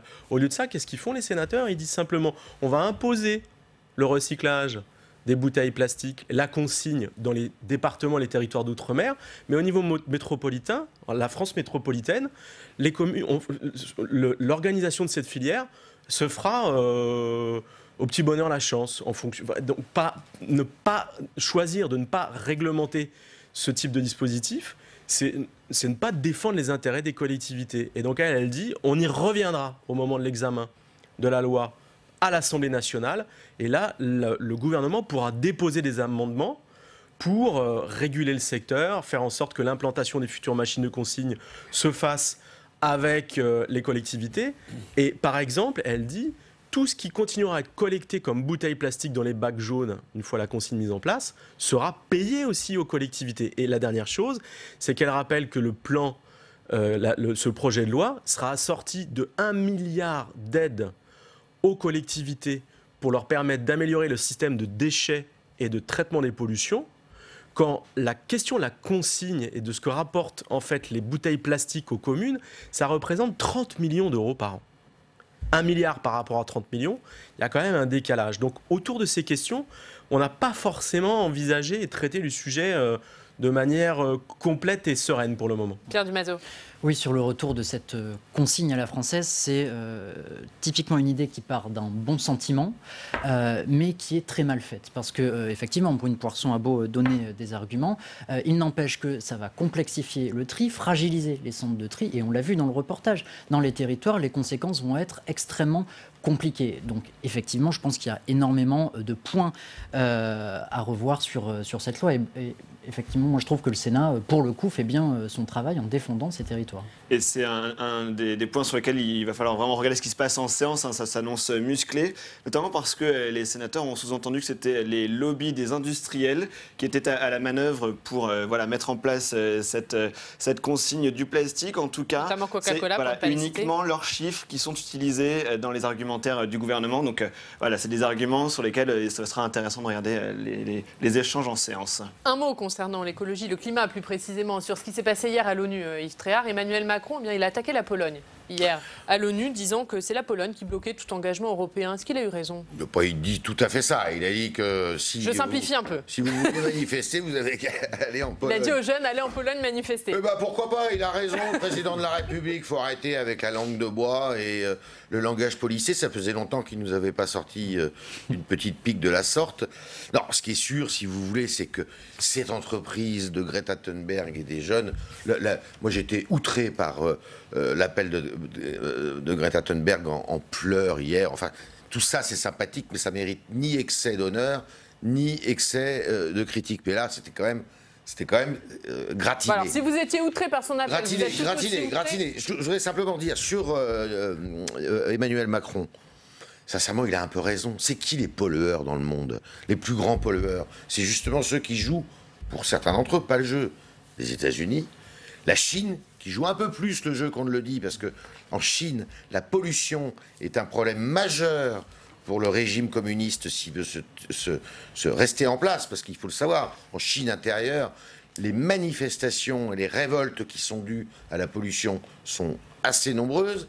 Et puis vous avez des pays aussi ou là qui, pour des raisons qui leur appartiennent, comme la Pologne, qui ont décidé de ne pas signer l'accord climat. Bon, très bien, mais c'est vrai que si on veut, et si ces jeunes veulent vraiment être efficaces, c'est vis-à-vis des puissants qu'il faut qu'ils... c'est là qu'il faut qu'ils s'adressent. C'est certainement pas dans les quelques pays d'Europe occidentale qui sont justement peut-être les mieux-disants, même si on a encore beaucoup de progrès à faire en termes de pollution. Donc, rapidement, vous êtes tout aussi outré par Greta Thunberg qui attaque la France pour une action climatique et qui s'attaque pas à la Chine. Jusqu'à présent, je l'avais vraiment pas critiquée, et puis je trouvais qu'elle était une cible facile de tous ceux qui justement frisent avec le climato-scepticisme. Mais là, hier, j'ai trouvé que c'était c'était beaucoup trop, quoi. Je veux dire, faut quand même raison garder. Cette jeune femme, je veux bien qu'elle nous émeuve, je veux bien qu'elle pleure à la tribune des Nations Unies. J'aurais aimé, dans les années 50, 60, voir des jeunes communistes pleurer à la tribune pour dénoncer les crimes staliniens, puis avant les crimes nazis. Enfin, je veux dire, faut quand même toute proportion garder. Avoir un peu relativiser tout ça et un peu de bon sens, c'est vraiment ce qui nous manque. Allez, on pourrait en parler encore longuement, mais le temps file. On va parler maintenant de la rentrée sociale et les sujets ne manquent pas. On va d'abord parler de cette réforme des retraites. De nouvelles manifestations auront lieu aujourd'hui, notamment à l'appel de la CGT. On va écouter Laurent Berger, secrétaire général de la CFDT, qui était hier sur ce plateau. Il appelle le gouvernement au dialogue. Vous savez ce qui est en train de naître en ce moment? C'est plutôt des conflits comme ça, sur un certain nombre de secteurs, On a parlé d'Alstom, on a parlé de l'aérien, on pourrait parler d'EDF avec le projet Hercule qui va séparer l'entreprise en deux pour des raisons d'abord financières et pas vraiment de stratégie industrielle. On peut parler de la direction des finances publiques avec la suppression massive des emplois. Il y a eu une grève la semaine dernière qui a été très très suivie. Tout ça, ça met en ébullition le monde du travail et la question sociale. Une étincelle peut faire repartir tout ça comme on a eu les Gilets jaunes? Personne ne peut prédire quoi que ce soit. Ce qui est sûr, c'est que dans une société où la confiance recule et où les questions sociales sont de plus en plus difficiles à traiter, et oui, il peut y avoir... Et moi, je le dis, le gouvernement, il doit recréer le dialogue et la confiance. On l'entend, Pierre Dumazeau, les sujets de contestation ne manquent pas. Finalement, l'acte 2 du quinquennat, c'est le plus dur commence, pour reprendre le titre de votre édito. Exactement, oui. Le plus dur commence, effectivement. Je pense que le chef de l'État, là, il paye le manque de dialogue de son début de quinquennat. Force est de constater que, pour ce que, en langage gouvernemental, on dit acte 2, ça s'annonce très très mal quand on voit toutes les corporations qui sont dans la rue. Alors on sait que Emmanuel Macron va à Rodez, il me semble, après-demain, pour rejouer un petit peu la séquence grand débat national qui lui a été favorable. Donc devant les caméras, on va au contact. Sauf que là, je pense que ça ne va pas suffire. Il faut évidemment du dialogue avec les partenaires sociaux et il faut aussi à nouveau que le chef de l'État essaie de comprendre. Avec le grand débat, on s'était dit, tiens, Emmanuel Macron, ça y est, commence enfin à prendre le pouls du pays, commence à comprendre. Sauf que quand on voit... Alors il y a des grèves qui, à mon sens, sont, disons, classiques, habituelles, la RATP, les cheminots qui défendent leurs régimes spéciaux, mais mettons ça de côté. C'est surtout, par exemple, les avocats, par exemple, la crise des hôpitaux, qui est toujours pas réglée. On voit Agnès Buzyn, que je trouve extrêmement discrète après plus de 6 mois de crise. Toutes ces professions-là qui sont essentielles, les policiers, enfin, on peut citer... Les pompiers, toutes ces professions-là, ça c'est grave, parce que c'est des gens qui, qui nous sauvent. Donc ça c'est très grave, et on a l'impression que le chef de l'État n'entend pas non plus ces revendications-là.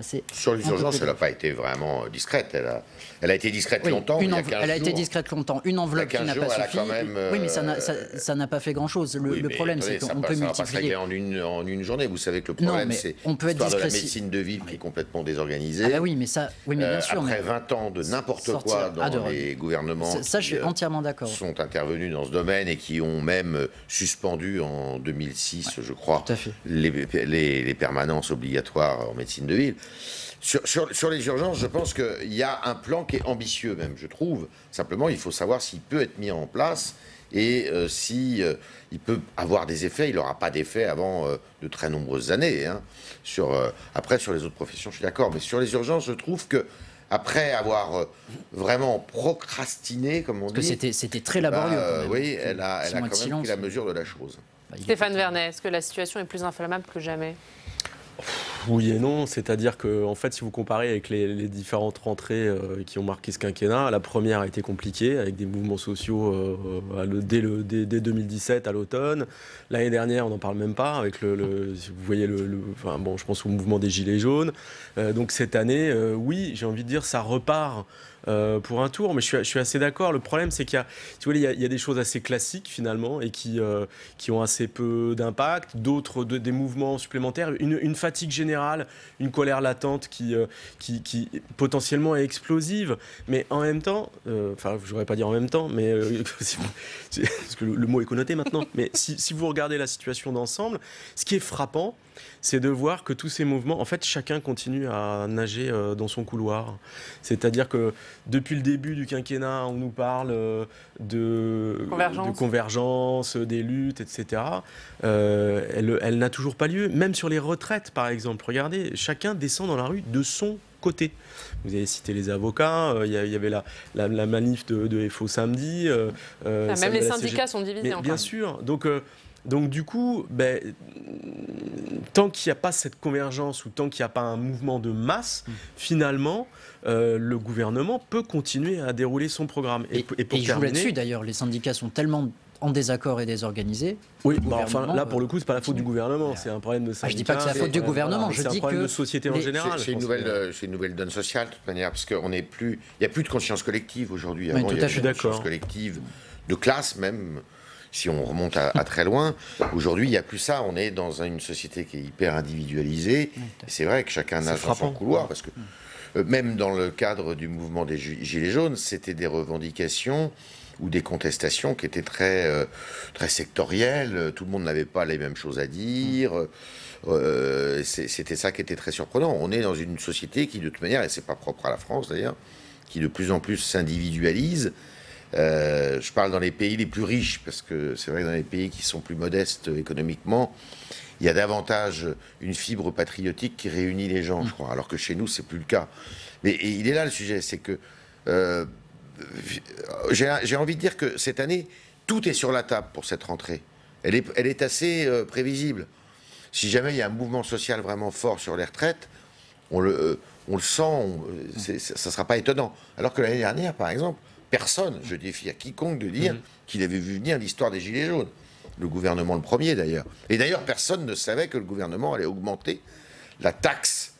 C'était dans les textes, mais personne n'avait fait attention à cette histoire. C'était dans les cartons, mais ça n'a pas été... Et donc, personne ne l'avait vu venir. Un mot sur cette consultation sur la réforme des retraites, consultation citoyenne dont vous parliez, Pierre, qui aura lieu jeudi à Rodez. En tout cas, Emmanuel Macron en donne le coup d'envoi. Yves, comment vous l'analysez? Est-ce que c'est Emmanuel Macron, acte 2 du quinquennat, je suis là, je vous écoute, ou est-ce que c'est Emmanuel Macron qui se dit consulter, c'est un bon moyen pour reculer cette réforme explosive? Les deux, mon caporal. Non, j'ai l'impression que c'est un peu les deux, si vous voulez. Mais ce qui est sûr, c'est qu'il y aura peut-être un jeu de rôle entre le Premier ministre et le Président de la République. Le Président de la République va sans doute participer à des débats. Je ne suis pas sûr qu'il ait intérêt. Alors là, je n'ai pas d'informations, mais il n'a pas intérêt à faire ce qu'il a fait avec le débat sur les Gilets jaunes. C'est-à-dire qu'il ne va pas nous faire un numéro 1-2 fois par semaine, parce qu'il s'exposerait inutilement, me semble-t-il. C'est quand même un sujet qui peut vite partir... qui peut vite enflammer le pays, et donc il n'a pas intérêt à s'exposer. Donc là, le Premier ministre doit servir de fusil. Moi, j'ai compris qu'on revenait à l'esprit premier de la Ve République, avec un Premier ministre qui gouverne et puis un Président de la République qui fixe le cap. Je pense que c'est plutôt comme ça que ça va se passer, mais il y aura de temps en temps, effectivement, des shows, parce que c'était vraiment des shows, hein, même s'il n'y a pas un caractère très négatif dans ce que je dis, hein, En fait, on a parlé vous parlez avec des membres du gouvernement de ce dialogue qui a eu lieu pendant les Gilets jaunes. Ils ont dit, mais c'est pas un dialogue, c'était un monologue, il y avait lui qui parlait. Rapidement, un mot là-dessus. Oui, mais cette tentation, elle est là. C'est-à-dire qu'il y a l'idée, on voit bien qu'il y a l'idée que le grand débat national a permis d'aplanir et de désamorcer une partie de la crise, qui n'a pas disparu. N'empêche que ça a été efficace. Et il y a la volonté, en fait, de reprendre la méthode et de renouveler des grands débats. Alors, ce ne seraient plus des grands débats nationaux, ce sera des petits débats thématiques, mais on reprend la même méthode en se disant, ça a marché une fois, on recommence. Moi, j'ai peur que le comique de répétition, il lasse assez vite.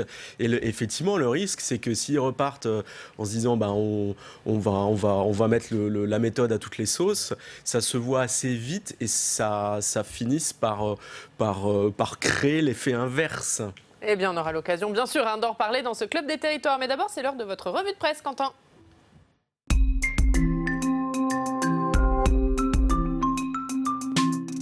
Revue de la presse quotidienne régionale et on commence avec le Midi Libre. Voilà, tout à fait, le Midi Libre qui revient avec ce mot qui barre la une, piégé. Thomas Cook et ses 10 000 Français à rapatrier. Ce sont au total 600 000 voyageurs dans le monde qui sont dans cette situation, selon l'AFP, ce qui donne l'opération de rapatriement de civils la plus massive de l'histoire, a dit l'agence. Mais donc le quotidien basé à Montpellier, lui, il revient sur la détresse des salariés, notamment avec ses clients qui viennent se renseigner dans les agences Thomas Cook et qui trouvent leurs conseillers en pleurs. Des clients qui témoignent dans le journal, qui disent « Nous sommes très angoissés pour nos vacances, mais nous compatissons pour notre conseillère qui nous a toujours organisé l'ensemble de nos voyages et qui va certainement perdre son emploi ».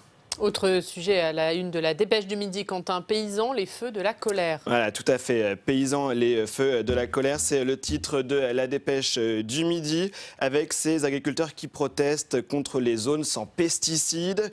Dans la Dépêche, un reportage près de Toulouse, avec des feux allumés tous les soirs depuis hier soir et jusqu'à jeudi sur les ronds-points du département. Les raisons de cette colère, elles sont expliquées par un responsable de la FDSEA. Il dit dans le journal, le gouvernement propose d'instaurer une zone de non-traitement avec des produits phytosanitaires de 5 mètres le long des maisons pour le seul département de la Haute-Garonne. Cela correspond à une perte de 15 000 hectares pour l'agriculture. Des actions qui ont aussi été reproduites dans le Pas-de-Calais, par exemple, hier soir. Et on termine avec l'Alsace, Quentin, et cette question, où la collectivité européenne va-t-elle siéger? Une question très sensible dans les départements du Haut-Rhin et du Bas-Rhin qui vont se réunir en cette collectivité à partir du 1er janvier 2021. La question reste posée. Rappelez-vous, sur le plateau de Public Sénat, Jacqueline Gouraud avait évoqué le fait que, elle ne se posait pas, que c'était Strasbourg qui serait choisi. Mais le maire de Colmar, lui, il plaide pour sa ville. Le Premier ministre, lui, assure depuis toujours que les élus locaux seraient à la manœuvre pour choisir. Mais donc, le journal revient sur ce débat sensible aujourd'hui en une. Merci Quentin, et on va tout de suite se rendre comme tous les jours dans une rédaction locale. Aujourd'hui, direction Lille pour retrouver nos partenaires de la Voix du Nord. Bonjour Marc Gros-Claude, merci d'être avec nous ce matin. Marc, vous allez nous parler d'une entreprise qui s'appelle Vadé Sécur. Pourquoi choisir de nous parler de cette entreprise et qu'est-ce que cette entreprise exactement ? Alors, Vadé Sécur, il faut revenir un petit peu dans le passé. C'est une entreprise qui a été créée en 2004. À cette époque-là, elle portait le nom plutôt de Vadé Rétro. Vadé Rétro pour éloigner une menace. Et cette menace que cette entreprise repousse, ce sont les emails malveillants. On appelle ça, à l'époque, on voulait se prémunir contre les spams qui nous envahissaient les boîtes aux lettres. Aujourd'hui, ce sont plutôt les rançongiciels, comme on dit. Donc, ces emails qui sont formatés pour aller capter, pour aller bloquer les ordinateurs en échange d'une rançon. Vadé Sécur s'est spécialisé sur ce marché-là. Aujourd'hui, c'est une belle entreprise qui compte 150 salariés dans le monde, dont à peu près 70 à Ems, son siège, dans la région lilloise, à côté de Roubaix. Alors, c'est une entreprise qui est le 3e acteur mondial en termes de boîtes aux lettres qui sont protégées par sa technologie. Elle en protège 600 millions. En fait, ces grands clients sont essentiellement aujourd'hui les grands opérateurs télécoms qui passent par sa technologie pour sécuriser les boîtes mail de ses clients. Marc, du coup, cette entreprise, vous le disiez, elle a réalisé une levée de fonds auprès d'un fonds américain, c'est ça ? Alors oui, tout à fait. Alors Vadé Sécur, en fait, il y a quelques années, quand j'avais déjà rencontré son dirigeant, Georges Lotigier, m'avait dit que Vadé Sécur allait redevenir une start-up. Finalement, parce que cette entreprise, qui aurait pu avoir une croissance assez régulière, a connu 2 coups d'accélérateur, notamment en 2017, avec une première levée de fonds de 10 millions d'euros auprès d'un fonds français. Et là, elle a accéléré très nettement les choses avec 70 millions d'euros qui viennent d'un fonds d'investissement américain. Alors l'enjeu pour cette entreprise, c'est clairement de viser le marché américain sur lequel elle est déjà présente. Elle réalise 35% de son chiffre d'affaires avec ce marché-là, mais il y a beaucoup de choses à faire. Elle est se frotter notamment aux plus gros, et donc il faut déployer une force commerciale très importante. C'est pour ça que Vadé Sécur va embaucher une quarantaine de commerciaux spécifiquement pour les États-Unis et pour s'attaquer à ce marché qui est vraiment colossal. L'enjeu, c'est vraiment de se développer, donc comme une start-up, vraiment en allure débridée, pour aller gagner des parts de marché et du chiffre d'affaires. Surtout que l'entreprise a été retenue pour figurer dans le Next 40, hein, Marc. Oui, tout à fait. Alors, le NES 40, ce sont les 40 entreprises de technologie qui ont été récemment désignées par le gouvernement comme étant des champions de l'économie numérique. Et évidemment, dans ce classement, il y a des très grands noms qu'on connaît. Il y a Doctolib, par exemple, qui fait partie des licornes. Il y a OVH, qui est une entreprise nordiste de Roubaix, qui héberge des sites et des applications Internet et qui fait du cloud computing, comme on dit. Et donc, il y avait des sécures. Et donc, forcément, c'est très valorisant pour cette entreprise qui a un rôle stratégique, finalement, parce que la cybersécurité, c'est un enjeu extrêmement important. Le gouvernement a bien compris que son intérêt était de faciliter la croissance de cette entreprise afin qu'elle puisse aller gagner de nouveaux marchés à l'international et devenir, et c'est l'objet du NES 40, un des leaders mondiaux de la technologie française. Merci beaucoup Marc, merci d'avoir été en direct avec nous ce matin depuis vos locaux de la Voix du Nord. On va regarder ensemble la une de votre journal ce matin, une consacrée bien sûr à la faillite de Thomas Cook. C'est donc à lire dans la Voix du Nord. Merci Marc. Avant de vous entendre messieurs, on va refaire parler Quentin puisque c'est l'heure de votre revue de tweet. Quentin. Oui, tout à fait. Aujourd'hui, je voulais vous parler d'un tweet clash, une confrontation entre deux sénateurs, mais avec en toile de fond un des sujets qui s'annonce majeur dans la campagne pour les municipales à Paris. Le sujet de fond, c'est la propreté avec cet article qui a beaucoup fait parler dimanche dans The Guardian. On va le voir, Paris, City of Romance, use new image as the dirty man of Europe. Donc le Paris qui serait la ville la plus sale d'Europe selon le Guardian. Forcément, les opposants à Anne Hidalgo se sont emparés de cet article à l'image du sénateur En Marche de Paris et soutien de Benjamin Griveaux, Julien Bargeton. Regardez ce qu'il a pu écrire sur Twitter.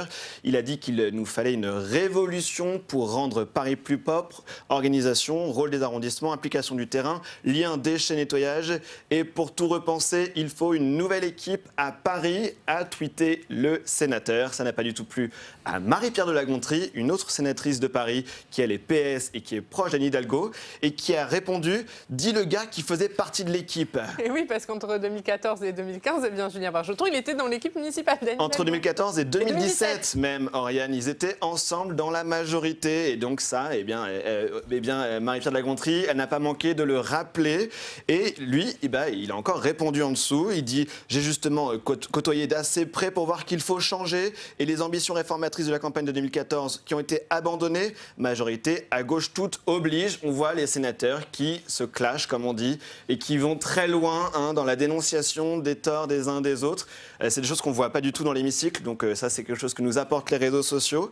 Et donc la joute a continué, pas côtoyer Julien, dit plutôt participer. Et au premier plan, tu étais adjoint aux finances pendant 3 ans et demi. Et donc ça a continué comme ça, mais on le voit, il y a derrière un débat qui s'annonce majeur sur la propreté à Paris, que en tout cas les opposants à Anne Hidalgo vont essayer de mettre en avant tout au long de la campagne. Et cette bataille des municipales à Paris, elle ne fait que commencer, Yves Tréhard. Oui, ça va être intéressant. Ça commence très très fort parce que ce qui est assez intéressant, c'est qu'il y a 2 ans encore, d'ailleurs il y a des confrères qui avaient écrit un livre qui s'appelle Notre drame de Paris, en qualifiant la maire de Paris de drame. Et il y a 2 ans, c'est vrai qu'on donnait pas cher de sa peau. Peut-être à tort d'ailleurs, parce que c'était facile de dire qu'elle avait raté beaucoup de choses, et c'est vrai qu'elle avait raté beaucoup de choses dans sa gestion municipale. Et puis, 2 ans plus tard, on s'aperçoit que finalement, pourtant, c'était une ville qui était acquise, qui semblait acquise à la majorité présidentielle. Je vous rappelle quand même les scores de la présidentielle et surtout des européennes, ou des arrondissements où on a majoritairement voté pour la liste En Marche. Enfin bon, c'était assez étonnant dans les arrondissements, même les plus bourgeois, qui étaient preuve que d'ailleurs cette majorité est quand même plutôt à droite. Et la division, il ne faut jamais être divisé. La division fait que Madame Hidalgo, le Figaro sort un sondage demain qui montre que si cette division perdure, Madame Hidalgo garde toutes ses chances. Il faut se méfier quand même à Paris. Dans votre sondage, elle est devant. Le sondage, elle est devant. Si Cédric Villani se maintient, si Cédric Villani se retire, Madame Hidalgo et M. Griveaux font jeu égal au premier tour, autour de 24%. Il ne faut jamais oublier que l'élection à Paris, c'est une élection à 3 tours.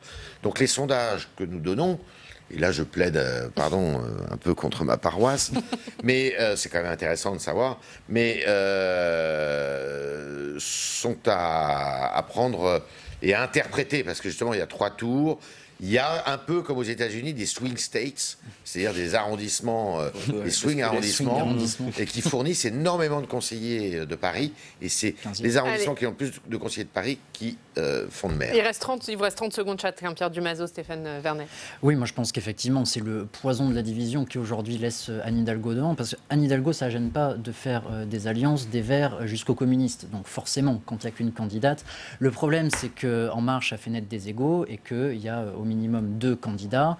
On met Pierre-Yves Bournazel un peu à part. Et en parlant des swing arrondissements, c'est pour ça que tout le monde se précipite. Par exemple, dans le 15e, c'était le week-end dernier, parce qu'il compte énormément. Et Anne Hidalgo, qui connaît extrêmement bien la carte électorale, sait où il faut faire campagne Et oui, il ne faut pas faire 20 secondes, Stéphane. Les sondages, c'est toujours très intéressant, mais il ne faut jamais oublier que c'est une photo à un instant T. Or, les élections, c'est au mois de mars. Et d'ici mars, il va se passer encore énormément de choses. Le tweet clash. Et plein de tweets clash, mais pas que. La dernière chose qu'il faut avoir en tête, c'est qu'en fait, les élections se succèdent, mais ne se ressemblent pas. On ne peut pas additionner des choux et des carottes. C'est pas parce que En Marche a fait un super score à la présidentielle ou a eu des performances à Paris aux européennes qu'ils auront des super scores au municipal. Ça n'a rien à voir, donc rien n'est écrit. Ça se jouera en mars. Merci beaucoup, merci messieurs, merci Stéphane, merci Yves, on vous retrouve mardi prochain. Merci Pierre Dumazeau, notre partenaire de la lettre de l'expansion. Merci Quentin. Prochain rendez-vous sur Public Sénat, 16h30, la séance de questions d'actualité en exclusivité sur notre antenne. 18h30, Rebecca Fitoussi. On se retrouve demain. L'invité politique Agnès Pannier-Runacher, secrétaire d'État auprès du ministre de l'Économie et des Finances. On vous attend demain. Très bonne journée sur Public Sénat.